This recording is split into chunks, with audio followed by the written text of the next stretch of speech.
And yun na nga guys. Dapat mag-aadobo ako. Yan, nakita nyo naman. Ang kaso, naisip ko, iprito na lang. Ayan.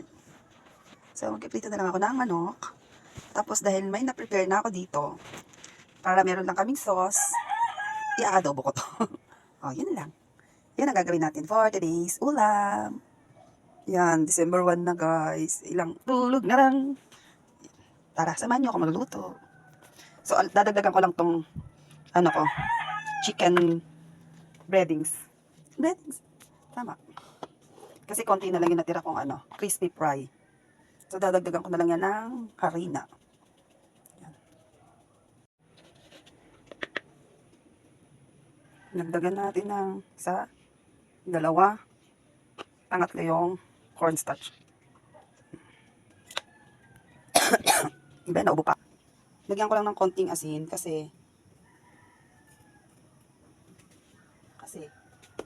may timpla naman na yung Tapos, yan, patuloy ko lang. Nagpapainit na ako ng mantika.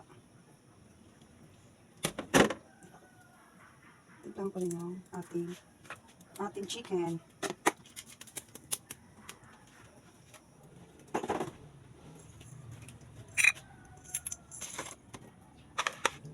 Ganti lang muna.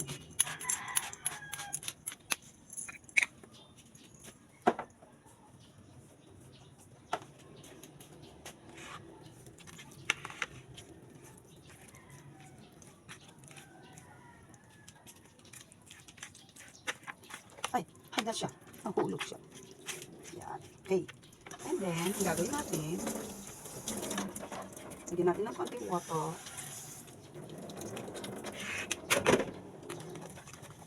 Hindi ko alam kung tama itong ginamit kong lagayan. Pero okay na lang yan.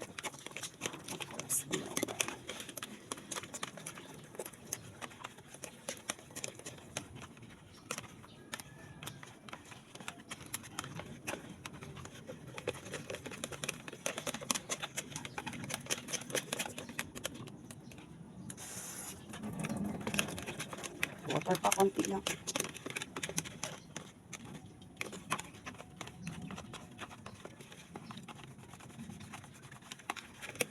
Tapos, i-coat natin dyan ang chicken. Ganon. Coat natin isa-isa. Hindi ko na nilagyan yung ating. Hindi ko naman ito ibuhos dito eh. Pinahirapan ko lang yung sarili ko. Yan. Actually.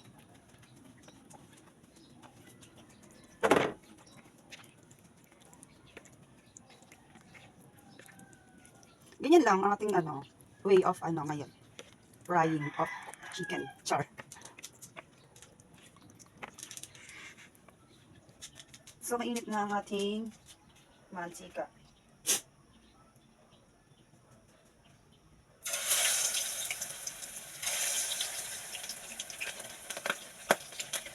Pumuputok.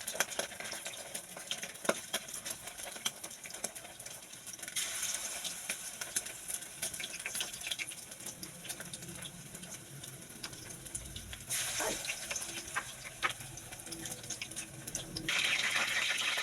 Nagwawala sila kasi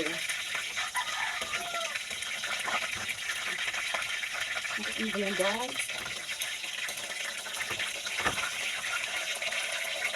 Look at that, sorry.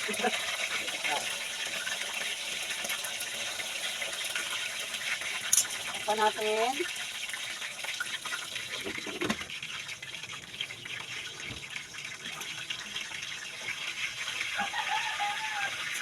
Na meron tayong first batch. Ayan. So, tikimin natin.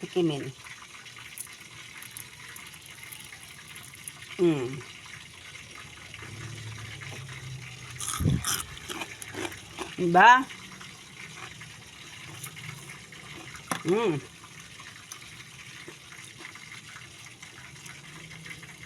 Juicy inside, crunchy outside. Char.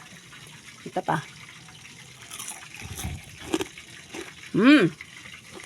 Baka maubos ko.